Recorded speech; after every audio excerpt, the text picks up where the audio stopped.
Dude, I would be so pissed. So, bro, there are so many nights where you're like, if you like you that night, I'd be like, I don't think so, but if it's an illegal document, I might have.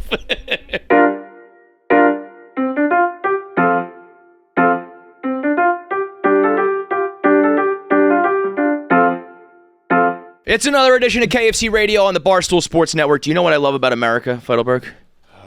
American ingenuity. Oh, that's what this country runs on. Look at that nice. You know what's? Pizza. Look at that. It's perfect. You know what's ingenuity? You know it's genius? Chicken pizza. Chizza.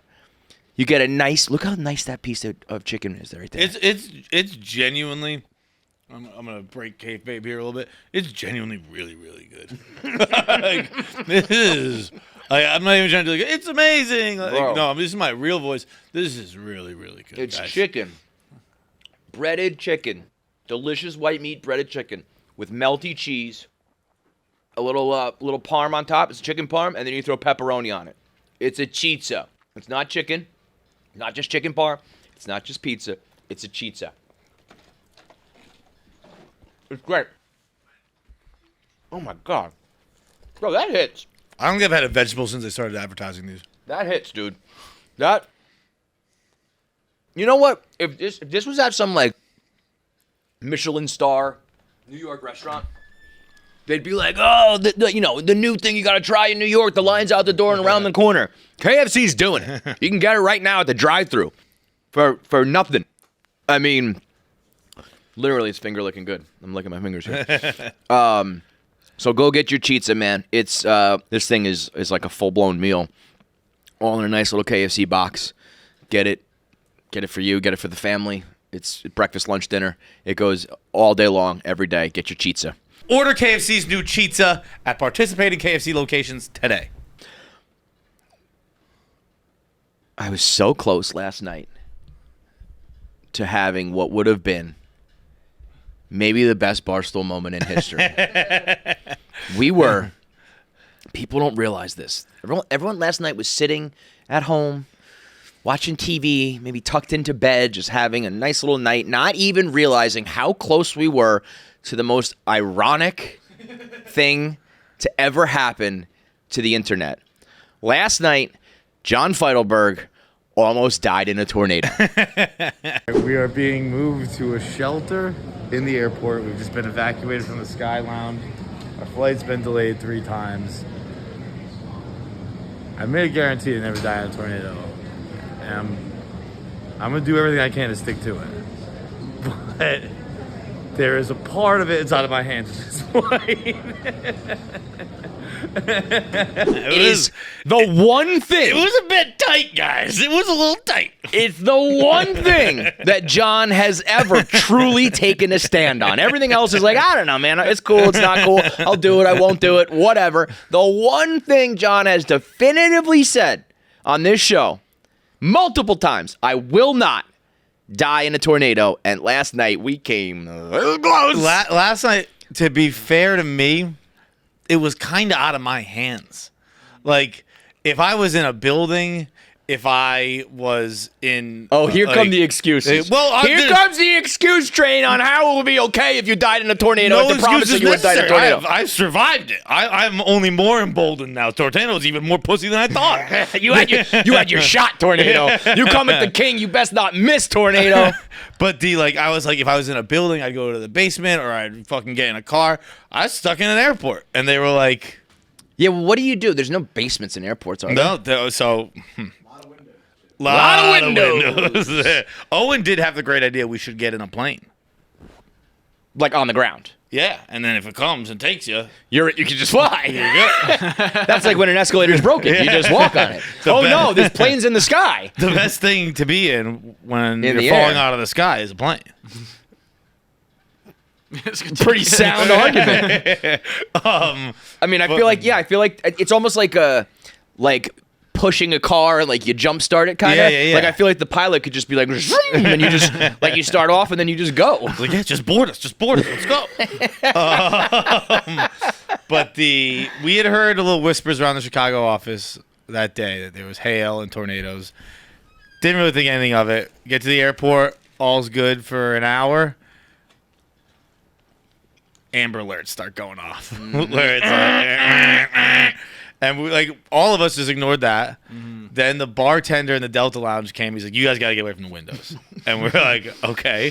So we moved to the middle of the Delta Lounge, and then they make an announcement like, "You guys gotta get out of the Delta Lounge. We're evacuating, shelter in place or safe, whatever it is." And they evacuated us to shelter, which is just the concourse. It was just there really wasn't. I thought they were there. It's by gate M13, and then we just sat there. But I had called my dad, and at this point, I'm not nervous, but I do have in the back of my mind, I can't. I'm if anyone's gonna die here, it's gonna be me. Yep. I've made the fucking promise I won't die. Of course, it's gonna come from me. And I was 0% nervous, and then I wasn't even thinking about it. Then you think about him. No, I was just mad that we got kicked out of the Delta Lounge. And then a couple minutes passed, and Feits came over. He's like, "So scale 1 to 10, how nervous are we?" And I was like, "I don't know. Should we be nervous?" And then he said a 4, and then I started getting really nervous because a 4 means a 6. Right. But it's more like. It's, the script. We see these things all the time in the world. It's not that, the tornado, it could have been a category 1 or F1, however they do it, the smallest one. But the script says Feitelberg needs to die somehow. So it could be one thing fell from the sky, bam, right in your head, you know? And when they got us away from windows, they didn't get us very far from windows. We were directly below windows. You can't get away from windows in airports. They're everywhere. But so we were sitting there for an hour, and I had called my dad earlier when I got to the airport. Just didn't know anything was going on. Just called him to chat.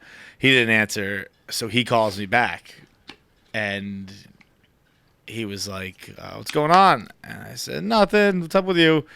And he's like, "Nothing. You don't sound so good." And I was like, "Well, I'm sheltered in place from the tornado." Because mind you, right? So I'm sitting on the ground.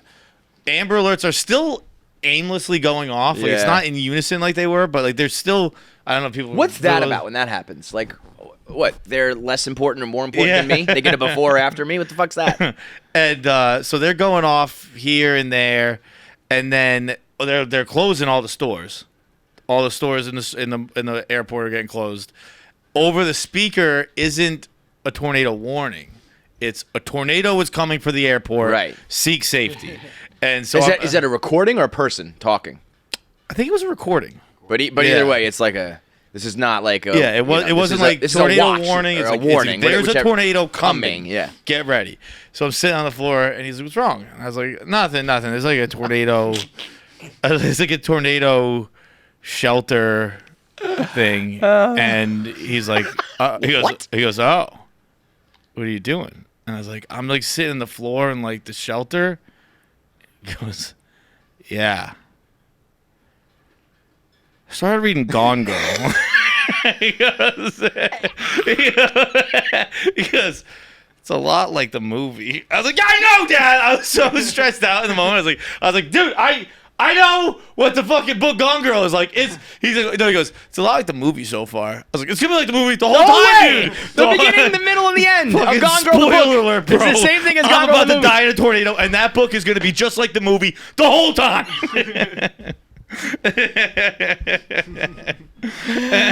Yo, if that ain't the most father-son conversation ever. In most cases, I feel like you just wouldn't even have a final conversation with your dad. It would just be like, "I don't know, I died, Dad. Sorry." But in this case, you were on the phone with him, and he just blatantly ignores the shelter-in-place information he just received to talk about some random-ass shit that even if he was making sense, would not have really been appropriate at the time. It was hilarious. And then I was like, not that I wanted to have any kind of. I had a little stress going on about what was going on. I didn't want to talk, but I just I just wanted to not talk. Right. And then he keeps going on. He's like, "This guy seems a lot like Ben Affleck." I went to the library to get it. I was like, "Pretty good. Yeah, that's cool." I'll be honest, that actually is a pretty crazy piece of information. Going to the library. He's like, "Yeah, I've been trying to get into some new books. I usually read the same books a lot. A lot of John Grisham, Tom Clancy. I did the same as a kid." I'm just going, yeah. Fucking windows are banging. Alarms are going off. I was like, all right, I'll catch you later, dude. Dude, that's so goddamn funny. The only person who probably would have been like worse to call is Polly. She probably would have been like, gotta go, click. Yeah. I'm in the middle of my programs. Bye. Man, I would have loved you to die in that tornado. I know, it would have been really funny. I mean, truly, what a way to go. The exact way you said you wouldn't. The only problem with you dying of a tornado is that you wouldn't be alive for me to dunk on you. Yeah. Like you can't, you know, we would all do it. We'd have a fucking parade on your ass. Twitter would be exploding, be lit up with dead John memes. The funeral would be great. Everybody'd be crying. I'd be up there going, but I mean, come on. Pretty cool though, right? I told you. He called his shot technically. I texted you, I was like, don't let me live this down. Yeah, like, I don't know. You can't no. really. I mean, I've died. Don't let me die it down. Don't let me die this down. Bro. I would have just loved for them to just swoop up your brick ass, your just big fucking brolic ass, just flying away in the fucking tornado. The only person, just like a little skinny one, rips through the fucking causeway. Pavs is fine. Owens is fine. John just ripped out of the fucking ceiling. It was right after I didn't we talked a little bit about the combine last episode, but I didn't get the chance to see. I didn't realize we were streaming live in the moment. Yeah. So the world reacting to your bench was awesome. Trent just being like, "You're the strongest man alive." You have no business. Like Will is supposed to be like that. You have no business being that strong. Look, it's very impressive. I almost challenge you. Like, why? Why are you that strong? It's insane. Like, what's the point of just being a normal person who's that strong? You have to go become like a wrestler or something now, dude. Like, you're just a blogger and a podcaster who can put up 45 on the bench. Like, that's crazy. Yeah, I don't know. If I were you, that's like if you're dieting and you have like a goal, right? You want to like lose weight and you hop on the scale and you've already hit your weight and you're just like, I'm gonna stop my diet. Like, yeah, just stop working out. You're strong enough. That was, bro. There was a moment like probably like your 6th, 7th one in. The bar was like the weights were still going up while he was ready to go back down because he was throwing it off his chest. Like a bunch of people in the office like physically couldn't even like lift it once. You were throwing it in the air. I've always Strongest just been man alive. strong. I don't know. Well, and that's what's funny though, because people were. I guess we talk about you being like a mess. It's never been that like you're weak. It's that you're a mess. Yeah. You eat a lot of candy and your bed's a mess, but it's never been like John's not strong or in shape. But I guess because we talk that way, people assume you're not in shape. So then when they see you, they're like, what the fuck? But to me, I'm like, yeah, I don't know. That's what my boy does. But for them, it must be like, what the fuck? Like Billy, people come to expect it. Billy had a serious conversation with me. I mean, he was like, what was that? What was that about? Right. Like, because I didn't know like you. Like, you're the ultimate, like, be about it, don't talk about it. You know what I mean? When it comes to that, like, Billy's always talking. Will we know? Like, I was over in the corner being like, my boy's gonna beat all of you. And I don't know about those Compton reps. Some of them, I certainly wasn't gonna say anything, but some of those were a little. But man, that was fucking crazy to throw that weight around. It's like, holy shit, dude. When I was in Miami, we were on the boat, and one of the guys just looks at me and goes, Jesus, you're a big fucker. Yeah. And I was like, we talked about this on Mostly Sports, because he asked what I played. And I was like, he's like, you play ball? And I was like, no, I played hockey and blah, blah, blah, blah, blah. And then we started talking about, I told him I played all the sports. Wait, who? Just one of the guys from Ireland. And Got it. I just told him I played like every sport. Yeah. And he was like that. He thought that was so cool because he's like, in Ireland, he's like, all we can play is soccer. Soccer, yeah. And that never crossed my mind that like you can't. It's not even an option. You just don't get to play anything else. Right. He's like when you get a little older, you can play rugby, But he's like, that's I was about to say, I was thinking to myself, what would you have been really good at? Oh, it was a long conversation. You would have been. It was the talk of the boat. Awesome. Oh, you'd be a rugby. great tight head. And I was like, a tight end, a tight head. And I was like, I did play tight end. Like, you play rugby? And I was like, no. No. Tight head. You played football. You were probably pretty good, right? Whatever. Like, not really. I didn't care for football. Right. Whatever. I think you would have been great at rugby, because rugby is roughhousing in a sport. Yeah. It's what you love to do, just fucking around and wrestling, turned into a game with winners and losers, and you would excel at that better than anybody. That's a very good point. You would be. I would have enjoyed that quite a bit. And you don't, you got to be fast, but it's not like football. You have to be like wide receiver fast. You got to be good, but not like, it's just like they would have handed you the ball, and you would have just fucking ran through it like a goddamn freight train. I don't know exactly what the tight head does. It's number 3. They were like, you would have been great. Like they were bringing up pictures of the tight heads. I bet. Like, wouldn't you look like him, right? Yeah. Just a tight. But what you said is true. This was what I was going to say before. I think it's the Feitelberg clan. Like, I think you guys are just it's just genetics. But like, it's genetics and lifestyle. Like you've always said how you were in the gym from day one because you were like in daycare there. But it's also more of just like, I think you just saw your dad and saw the gym and you're just like, this is what I do. Like, this is what we do. Sure. It's like, we farm potatoes and we lift shit. Like, that's what Feitelbergs do. And so like, it was just never not an option for you. There was never going to be a puny Feitelberg, boys or girls, none of them. You know what I mean? Like, you guys are just it's like in Wedding Crashers when Chris fuck. God, I'm really getting too much. Christopher Walken's like, it's 5 generations of big family breeding or whatever he says. It's family breeding. Yeah, like you guys have just been bred this way, and even if you didn't work out, I think you would just always have been like a boulder. You're just he's made of stone, folks. And flexibility out the window. None of that shit. I think the most impressive thing I did was my vertical. I didn't see it, but you told me you did well. Yeah, I came in second. There was also, I don't want to burst your bubble, but there was it all relative? Did they do the math right? Oh, I came in second in my heat. Well, okay. the two groups were definitely measured differently. Okay, but in my heat, when I saw what Francis jumped on versus what you guys jumped on, I was like, and the fact that Francis was still, how many like of the markers? 18, bro. But ours was much lower. But still, still. Like, you were worried about that. I think it was 18 or 19. You were worried like about the jump. Yeah. How did you not advance? I suck at everything else. But there was only 4 events and you crushed 2 of them. I did really bad. I thought actually the passing nobody did well at. No, passing people in my group did well. Oh, I did not. Bro, that I thought I was gonna do well in, and then the ball sucked so bad. The ball sucked so bad, dude.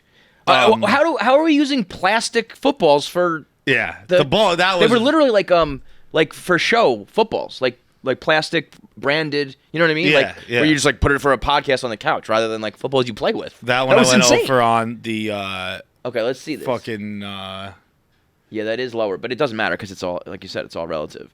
I knew you were going to be good at this too.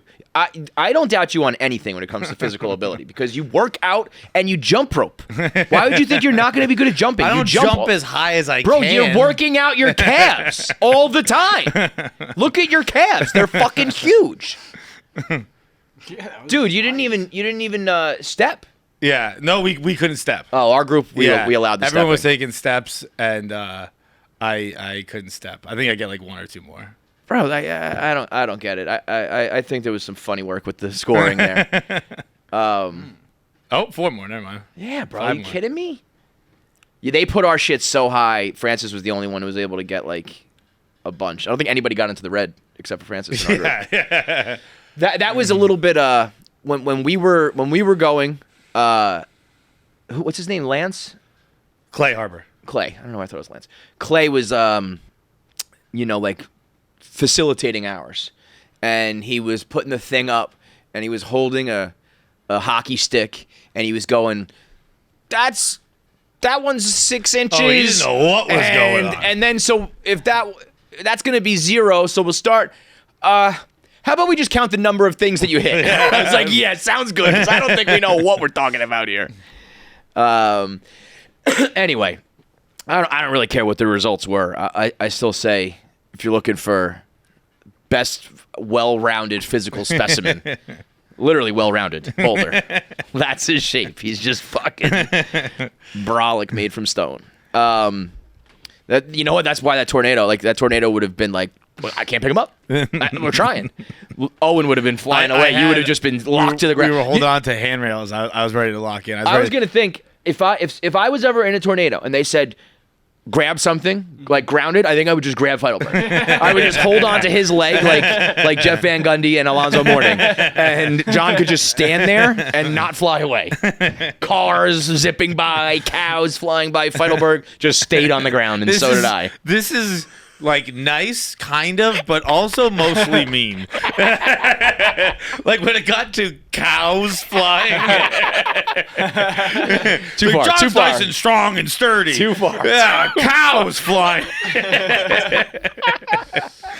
Twister. Yo, by the way, new Twister coming out this year. Yeah, it's Gotta show be- though, right? Oh, is it? I thought think it it's was a movie. show. I could be wrong on that. Paul, what are the new kid? Glenn Powell's in it. Yeah.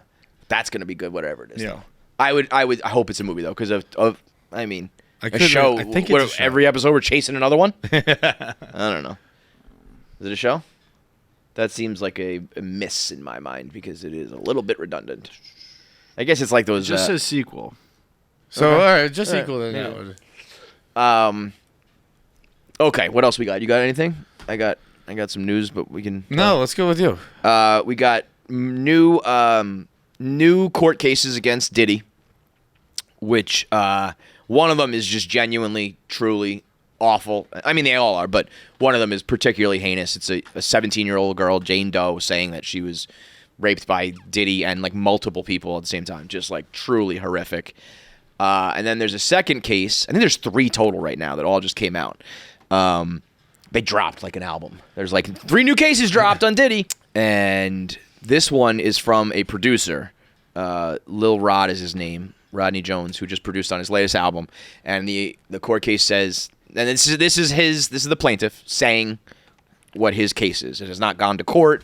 Nothing has been proven true or untrue yet, but he alleges that like Diddy grabbed his genitals, tried to force him into sex with sex workers, tried to like pay him, I think, with drugs and sex, being like, you made this beat, here's like a hooker, and he was like, I want money.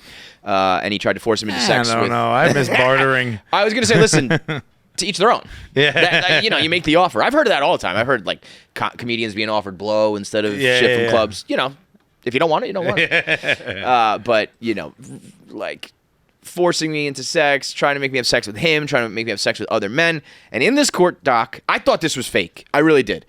DJ Academics was reading it on his page, and I was like, there's no fucking way this is real. Page 13 of the court document says Mr. Combs told Mr. Jones that he engaged in sexual activity with a rapper, redacted, and an R&B singer, redacted, with 2 footnotes. And on the bottom of the page, the footnotes say, he's a Philadelphia rapper who dated Nicki Minaj, and it's an R&B singer who just performed at the Super Bowl and has a Vegas residency. Why so much information So in a much. footnote? I was gonna say, like, he's a size 10 shoe, and he likes to wear roller skates. Like, what's the point of redacting if you're then just gonna give like 20 question hints at the bottom? So I was like, this. I thought this can't be real.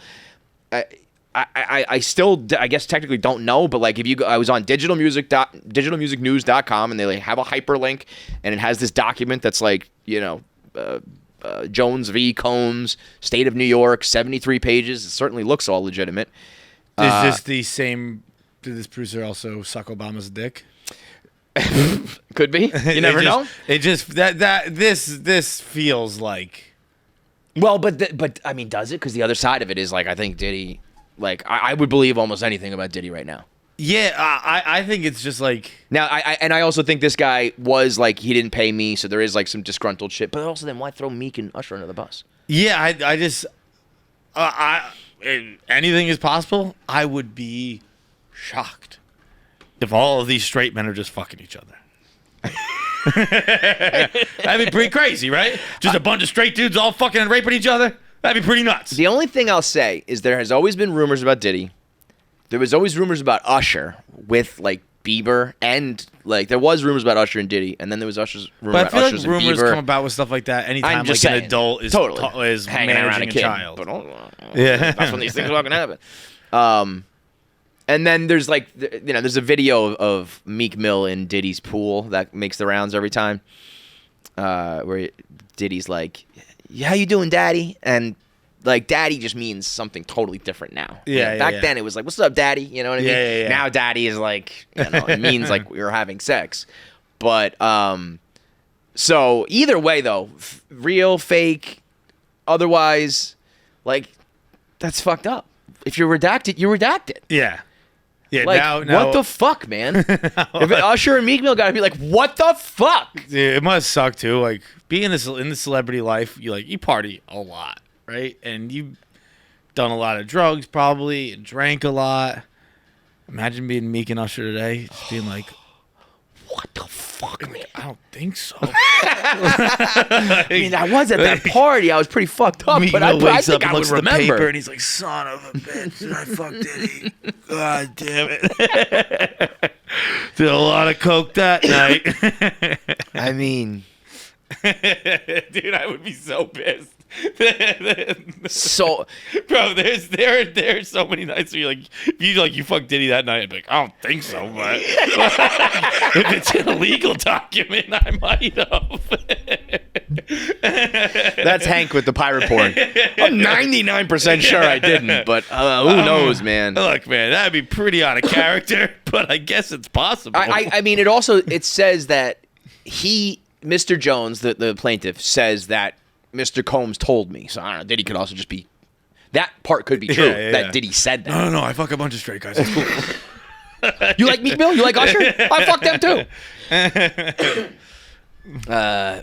But of course, it's like baby, we probably. nervous? Come on. I The fucked straight guys before. real story is the 17-year-old, which that one probably is true because he's known to be a sick fuck.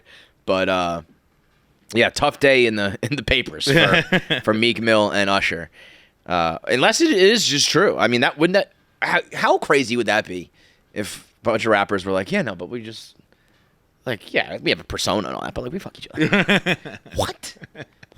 All the legends did it, dude. Come on. I mean, it would be if you trying to live in Prince's shoes. Yeah, I was the gonna Paisley say, Palace. if you told me Prince and David Bowie and the Stones and all these rock stars, Lenny Kravitz, we talk about that all the time. Those guys fuck guys all the time. No big deal. Rappers, it was, we would never see it coming, but it's kind of the same thing. They're cousins basically, rock and roll and rap. It's all the same shit. I love that if like Meek's next interview is like, who are your heroes? Oof. Harvey Milk. Greg Louganis. I've always loved Freddie Mercury. That's really who I strive my career after. Oh man, tough day. What do you even do? I'm always torn.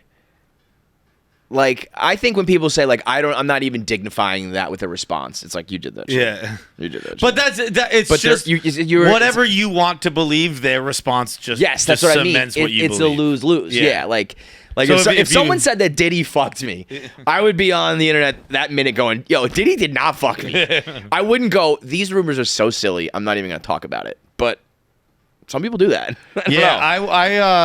I don't know. It's one of those things and then they go, "Oh, he's whoever denied it supplied it," sort of Right. thing. It's like, well, yeah, we've been doing this since farts. So whoever smelled it dealt it. Whoever denied it, either side, just you're not going to win. So I can understand why people then just say, "All right, then I'm not going to say anything." Yeah. But to me, I would go down swinging. I'd go down saying that like it's not true. And if you believe the opposite of what I said, fine.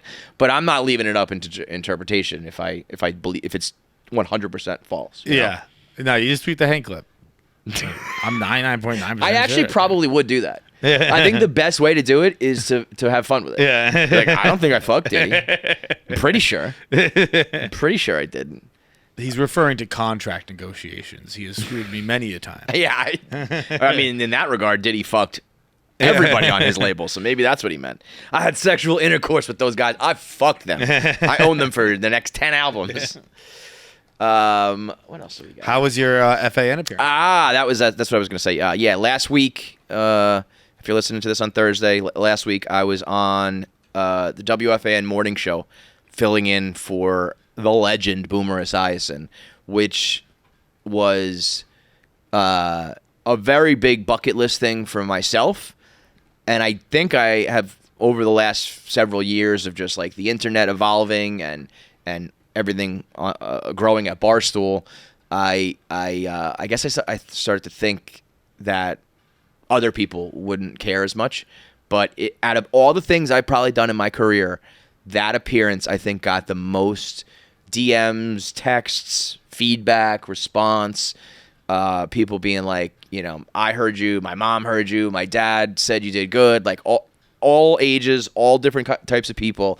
And which is a testament to what those guys are doing over at WFAN still. Like the morning show has always been the number one morning show, I think, in the country, when it was Boomer and Carton, and then Carton moved on, and Greg Giannotti took over, and that's the guy I did the show with. Was Carton do now? He's there, right? He was there, but he went to Fox Sports. He was doing both. He was doing, for a while once he got out of prison, he was doing morning, midday radio, I think, into like afternoon TV. It was like the longest day of all time.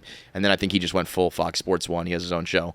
But yeah, so Boomer and Gio are still like, terrestrial radio people, it's like not what it used to be. Those guys are still what it used to be because, like I said, we've done interviews with people, we've made appearances on shows, we've done a lot of top-notch stuff that did not get a response like this. So those guys are still like absolutely killing it. And it was a good reminder, or not even a reminder, but more of like an epiphany that like on the internet, on social media and podcasts and all these platforms, we're always saying like this is dead or that's dead and this is the future and this is what you got to focus on.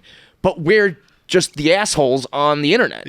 So we're all, whether it's this platform, that social media app, this long form, short form, we're still like assholes in one gigantic echo chamber saying like, terrestrial radio is dead. Well, I did morning radio, and like I said, got more of a response than anything I've ever done on the internet. So maybe, of course the internet is the future, but there's still a lot of fucking people driving in the car or turning the dial on a radio or on the app listening to a live radio. I mean, it was a very like eye-opening experience where I was like, wait a minute, not everything needs to be like, let's do TikTok, let's do the next thing. Let's like, if you can just do your one medium and your platform well, like you'll probably, you can do that for a long fucking time. So does it turn out we have our heads up our own asses? Who knew? Here? Who knew that everyone on the internet is an absolute dickhead? High horse, sanctimonious dickhead smelling their own farts. It is like if you've been in cars before. All of them have radios. All of them, and like there's something about you see what the highway looks like. There's a lot of cars on that highway. A lot of cars. And for every like one or two assholes like me being like, "What's the new app? What's the new platform? What's the new thing?" There's probably 1,000 people who are like, "I'll take the '97 Camry, please." Right. Put on. There are probably people who still listen to WFAN on AM. Like, you can stream it now, you can go to FM now, but there's probably people who are still 660 with the crackling like sound and all that shit, right? It's like, it's still, we're not that far removed from when that was, king, and that appearance, that show basically still is king. I think Gio was saying they've been number one 10 straight books, which is like multiple years. I think it's quarterly, so it's like 2.5 years of them just being number one every single time. So those if I guys, were to do that, I would 100% sleep through it. I can't believe you got up at like 4 a.m. I told them, I said, truly, genuinely, literally, they are the only people I would do that for. I wouldn't do it for a guest on our show. I wouldn't do it for any other radio show. I wouldn't even do it for another, like, it had to be the morning show that I would do it for on WFAN. Well, yeah. But you know what I mean? Like if there was some I'm sort only getting up at 4 a.m. for the morning show. But if it was a different group of morning show guys, But I mean, I woke up, it was pitch black. And, because you got to get there a little bit early. Bro, the producer, Eddie Scazzeri, fucking legend. Like, best producer in the game, has this enormous board. He's like the Mozart of radio drops. Just constantly has like all these perfectly timed drops for whenever somebody brings up a joke that it fits. Like, he is an artist, right? So he takes it very seriously, obviously. He's the number one producer of the number one show. He goes to bed at 5 p.m. every day. 5 o'clock. Bro, in the summertime, there's like 3.5 more hours of sunshine. He has to spend 40% of his salary on blackout curtains. Probably. For real. Like, he's got to have like a The summer months basement he that he sleeps in the in. basement. Yeah. 5 p.m., wakes up at 1, watches the Sports Center, the last Sports Center of the day, and the like SNY wrap up for the regional, like local sports. So he knows everything that happened in the games. Gets to the studio at 3 to prepare for 6. I don't know why he's there 3 hours early. Yeah. That sounds a little crazy. Eddie's, like I said, he's the best in the business, so maybe that's what you got to do to be. He might be helping other shows, the overnight. I don't know. But I do think that is a crazy thing about radio. That, like, people will listen to the radio and get super worked up about the people who didn't watch the game. yeah. Like- Well, but so, I mean, Eddie does that. Boomer calls the games. Right. Boomer will do like Monday Night Football and be on the radio at 6 a.m. Tuesday and like fly back across. It's that guy's crazy. Yeah. I keep saying every year, and every time I link up with these guys again, every time I'm going, it's got to be the last year for Boomer, right? Like he's just he's older, he's got grandkids, like who would do all this stuff, and he just keeps going. Yeah. I mean, he's awesome at it. It's not like he needs to retire, but if I was him, I would want to retire by now. But I think Gio was saying he goes to bed by like he said in the summer it's different because he's like I have a social life, I'll go out, I'll go to a barbecue, and then he just kind of powers through it. In the winter though, he said he'll like try to nap during the day if he can, and then he goes to bed at like 9, so you can catch like an hour of the game. Yeah, that's crazy. And like even I know it's just the spirit of arguing, but like if I were to call somebody like a buddy of mine and he's like, I didn't catch the game, you want to talk about it? Like, well, no, yeah, because you can talk about it. You can talk about the overarching things. Yeah, but it's like if you're saying this guy's a bad manager, it's like you aren't even you don't even know what the situation was when he pulled that guy from the bullpen. Right. You know what I mean? Or whatever. You're and I don't mean to like. I think it's just what sports talk radio is like. But like when it is something like that, where it's like in the you moment, didn't feel the game. Right. There was now, and it's hard to. Maybe the host do though. I don't know. I might. Yeah, you know what I mean? Like I'm producers. not trying. I'm not speaking of that show. I'm speaking larger to sports radio as a whole. Because I know Maz has said that before. Like Maz is like, I get in and they have like a half-hour highlight package for me and stuff like that, and I'm like, I don't think that counts. You can do the broad shit, but if you're gonna criticize someone like in an individual performance, it's like, how could you miss that shot? It's like, well, if you had realized that like the play before he got hacked and he was limping up the court, whatever it is, it's like I'm sure they know that, but then like you don't feel it. A lot of what you're arguing about is, and again, I'm speaking to Maz and just sports radio in general, but like you're arguing what someone told you. And it's like, well, you don't know what that person is. That person reliable? Yeah. I mean, it's also. It's kind of like what I always say when we were out in Minnesota and we were out with the CBS producers. I'll never forget that when they were like, we don't even know what we're talking about. Yeah, and they were like, you guys talk sports, and we're like, not really, not like you guys. We don't know like you guys. Like, we don't know. Exactly. No. Well, it's show business. Nobody knows anything. The people who know shit are like the Frank the Tanks. You know what I mean? The people who are just like sitting there watching every single pitch, every single shot, every single everything. When you're a big time like TV star, you're not sitting around watching 4-hour games. I'm and fucking shit. Diddy, right?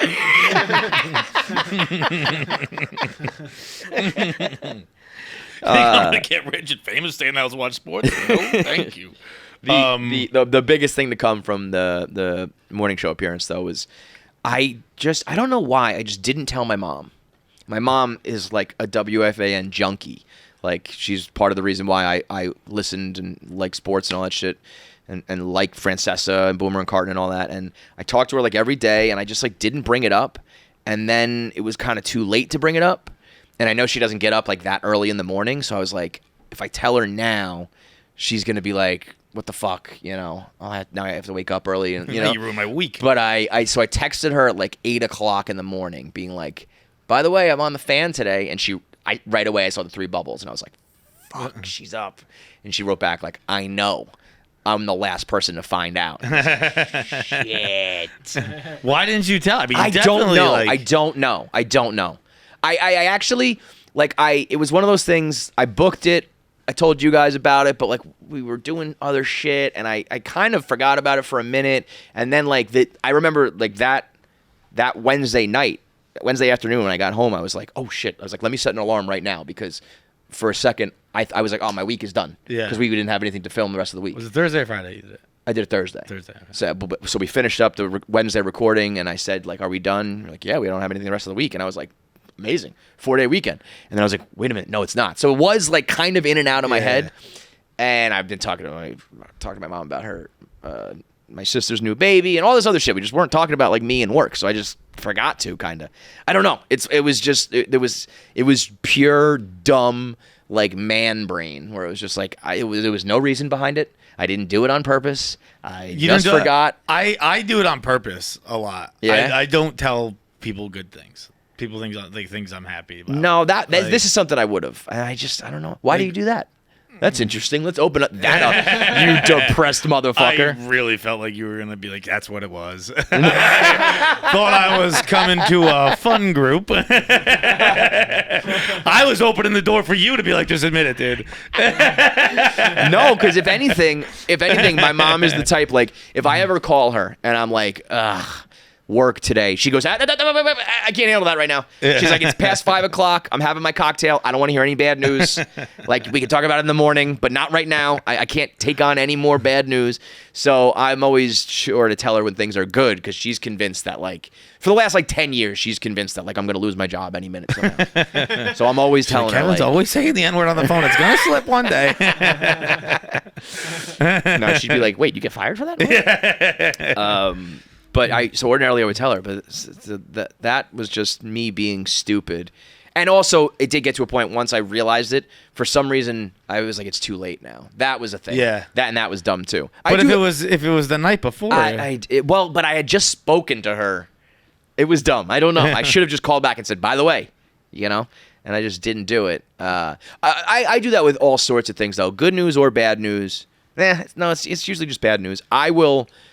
If it's bad news, if it's something that's going to get me in trouble, if it's something that's going to hurt somebody's feelings or make things bad for them, or if it's something like, I fucked up, like I double booked, and it's like, oh, I told you I could go to this, and now I can't, but whatever it is. Those like 4 or 5 kind of things.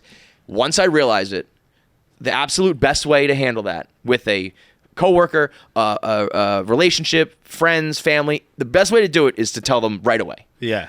Give them the most time to plan or cancel or switch. Give them the most time to adjust to it or react to it.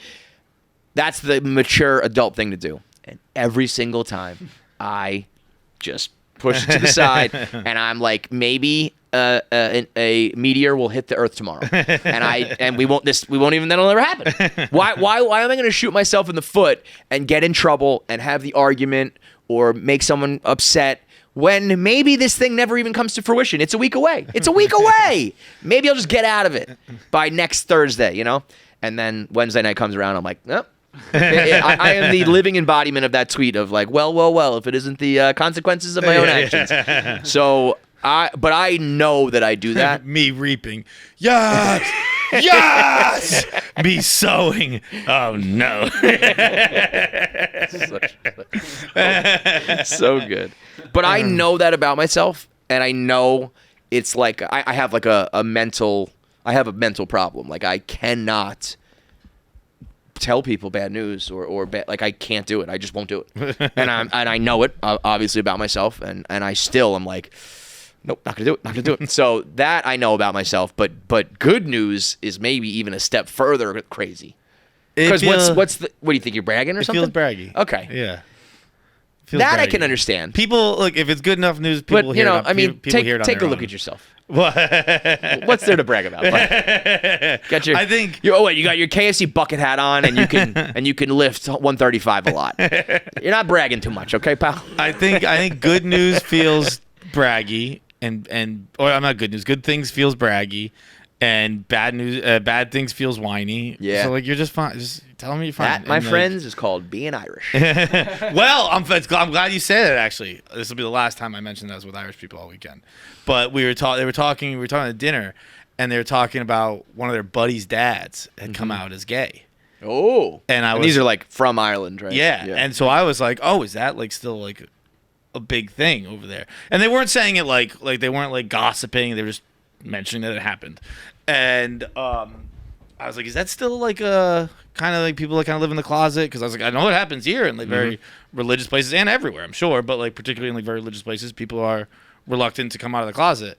And they were like, no, it's not a problem at all. I was like, really? I was like, I thought Ireland was very... You know what I would guess it is? I would guess it's a lot like Italians. That like Italian Americans are like the Guidos and shit. Yeah. And Italians are different. You know what I mean? He was like the like, Irish Americans are the people who are like stubborn, fucked up mentally, you know, emotionally stunted assholes. But regular Irish people are probably just like, no, we're normal. Yeah, they were like, it's not even, it's the country isn't very religious anymore. And I was like, really?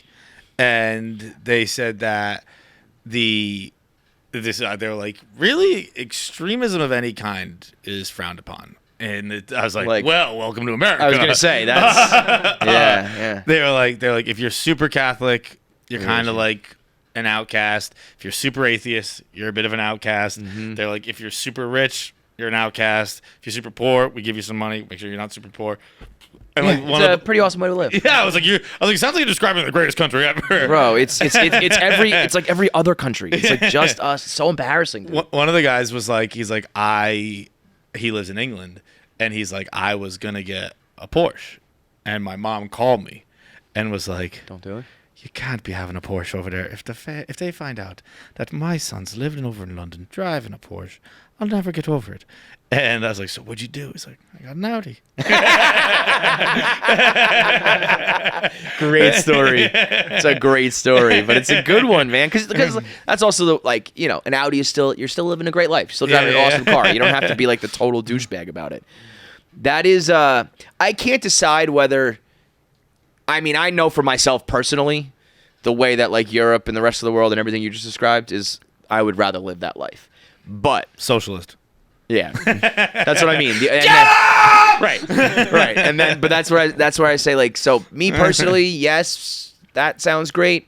Me like on a big scale, sometimes I think it's pretty cool in America that we're like pedal to the metal all fucking time. You know what I mean? It's like I don't know, yeah, like, but we'll be the billionaires. I don't know. It's like sometimes I think it's better. It's good to be like as you know, hell-bent on success and stuff as we are, but not me personally.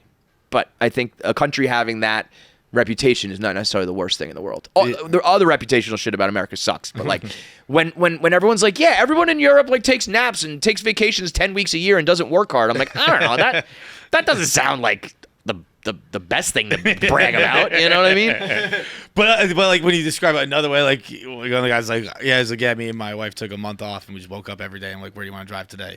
And they just went to a new town. Bro, I can't. Like, I struggle so mightily with that now. Especially now, like we're not doing radio. The schedule, our schedule has been fucking crazy the last couple months, but like it's slowed down a little bit. And then when there are days where it's just like, you don't have to do anything right now. I freak out.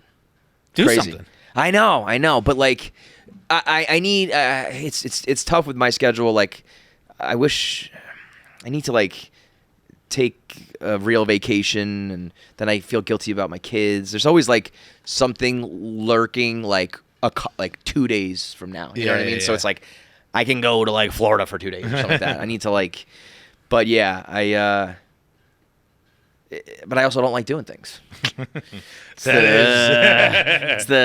two on the shoulder. Charybdis type deal. Yeah. But yeah, that lifestyle is, I think, one that's catching up with America pretty quickly. The rest of I was reading about international basketball.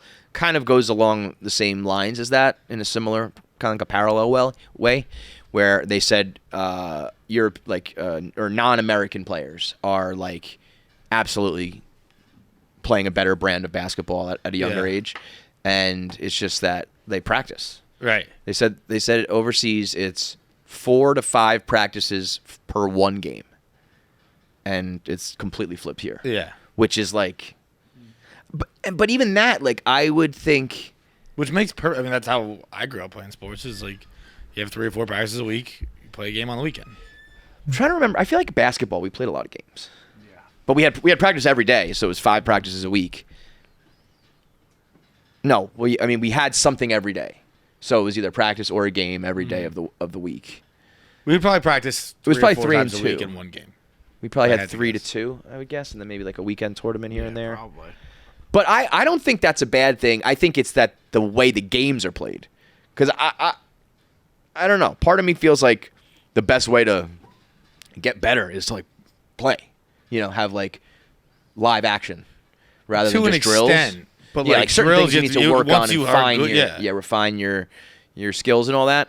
But I think the real problem is that like the games are like these AAU games that are being filmed and fucking Instagram accounts and everyone. This is specifically basketball, but everything's like ISO and like handles and like Europeans are like we pass the ball. Yeah, like every single stud, not every single stud, but the majority of these like high school kids that you learned about within the past like 3 years, they went to college and then they went to the NBA and they were mediocre at both of them all the time. But as a kid, you're like, this is going to be the greatest basketball player I've ever seen in my life. And then these like people you don't hear of obviously because they're from Europe or other countries, they come in and they're so much better. The brand of basketball that's probably been played within the past like 5 years it happened, it's so bad, and it's like I could see a world in 10 years where American basketball players are not non-existent, but like in the All-Star game, you will see 75% Europeans and maybe a couple. Which is so embarrassing because like we had the biggest head start, like the biggest. Adam Silver recognized that, right? Yeah, aren't they implementing like some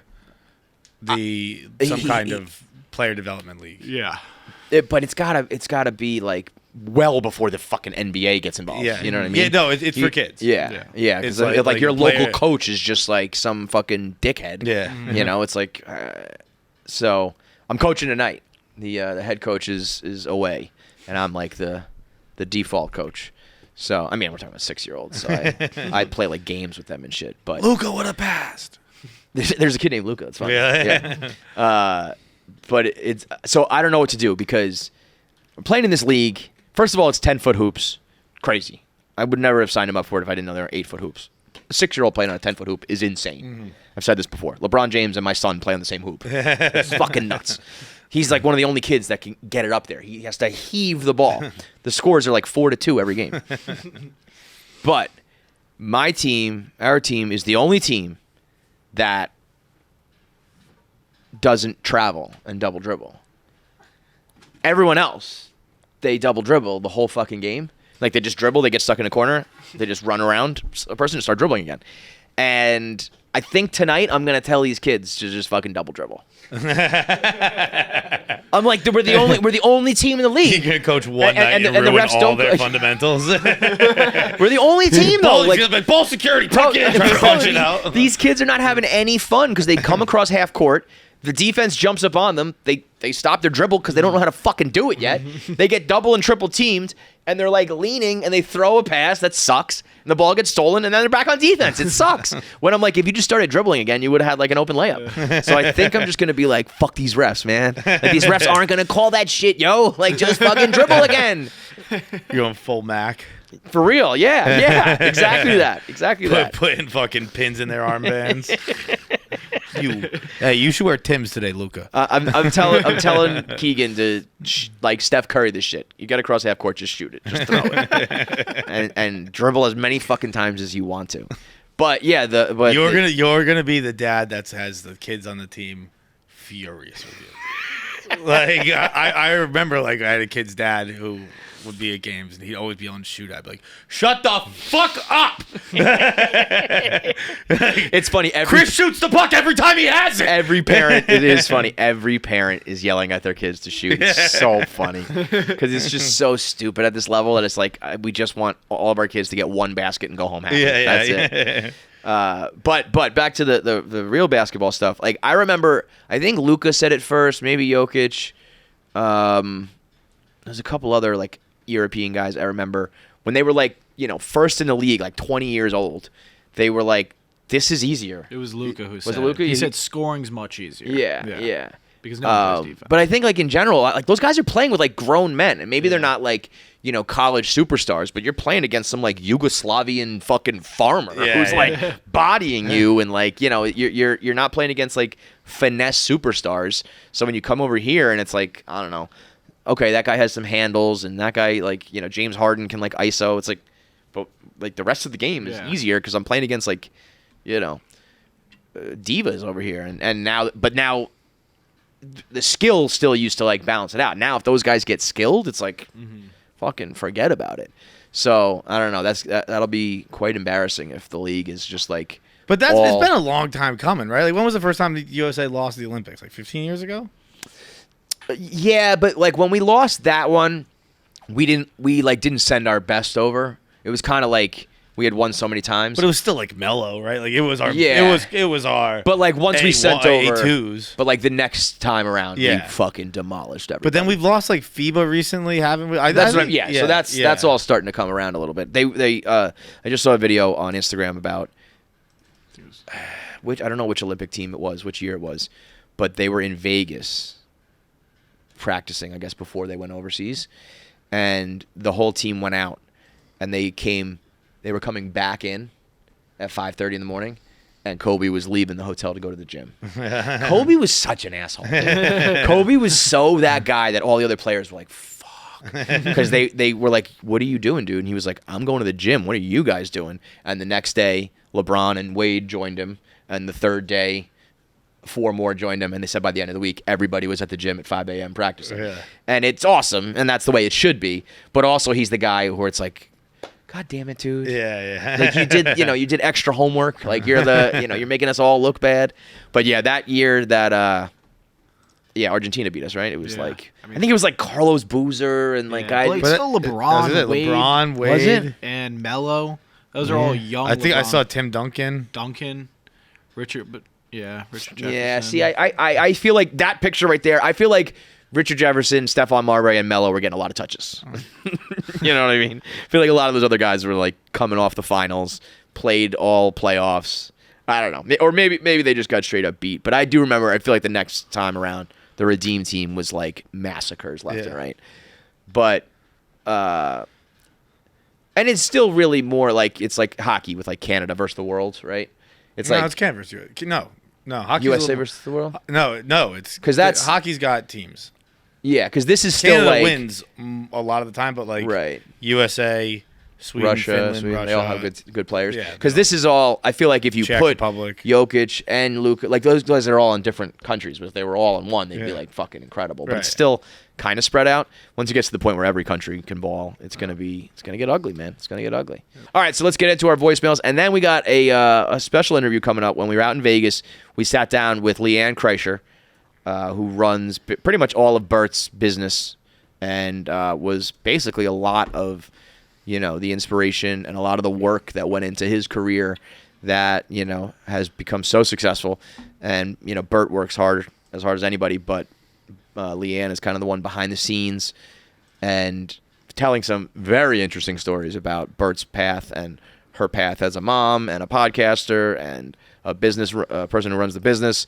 So if you're interested in any of that stuff these days with comedy and podcasting and influencing and all that, she gives a very unique look behind the curtain on that one. So shout out to her. She's got her podcast, Wife of the Party. We went on that, so you can hear our interview on hers and her interview on us today. But first, we got voicemails. Make sure you submit your voicemails. We got to make sure we have videos still coming through. So if you go to KFC Radio on social media, you click the link in the bio on Twitter or Instagram, you can see the form to submit your videos. So you don't have to put your face on it if you don't want, but submit your questions, submit your stories, because we got to make sure the show keeps on flowing. What do we got? Sex! Now that I have your attention, better sex. Who doesn't want that? Mango is clinically proven to help you get and stay hard. Get hard and stay hard. Their fast-acting ED formula contains the same active ingredients in Viagra or Cialis in a rapid-dissolve tablet for optimized bedroom performance and takes effect in only 10 minutes, not an hour like some other treatments do. Mango gets you there right away. You can get a free online consultation today, and if prescribed, Mango will ship discreetly to you. No awkward doctor visits, and it's affordable, so you get more bang. Bang for your buck. I apologize for that little cat thing. Man up and visit MangoRX.com right now to start performing your best in bed. What's up, KFC Feits? Everyone got a bit of a story for you, and I think you will see for obvious reasons why I am not showing my face on this. I work for a state government, and last fall, the governor of the state moved into our office. So a few weeks ago, I go to the bathroom, and as I'm walking towards the urinal, the governor is walking away. Do the polite nod, that whole thing.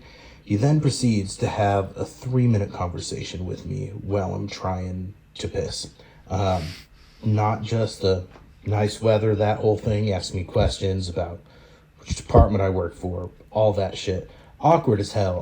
He's done washing his hands at this point, and I can see my peripherals. He's just looking at me while he's talking. So awkward, so uncomfortable. I couldn't piss until he left. And so this happened 4 out of 5 days the following week. Just unbelievable coincidence. Conversation every time. Don't think he remembered who the fuck I was, which is a good thing. But what is the most awkward encounter you have had with someone in power?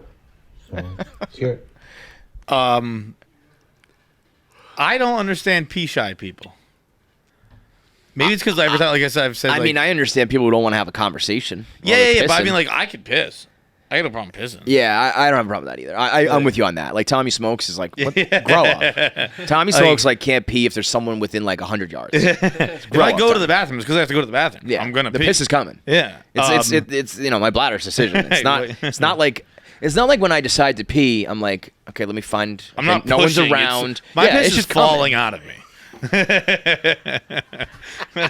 I take a leak. It's just like.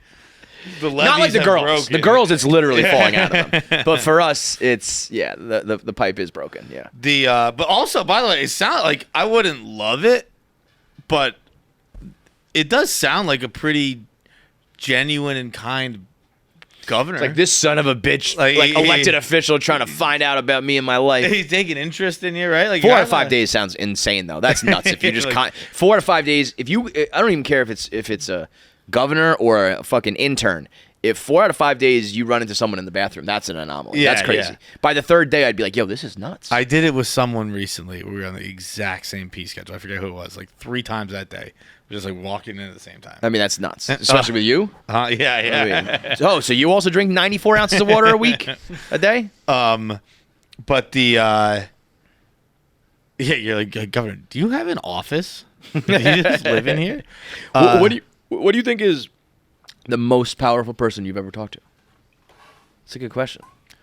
It's a good question. It's probably not a particularly powerful person. It's probably like Dave.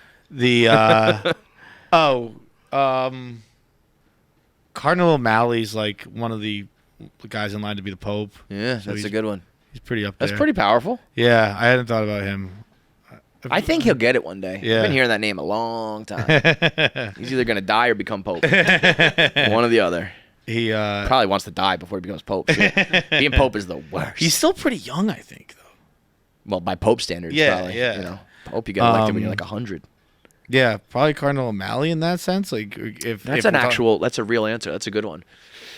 I don't think I've ever talked to any like actual government people. I've done a lot of fucking.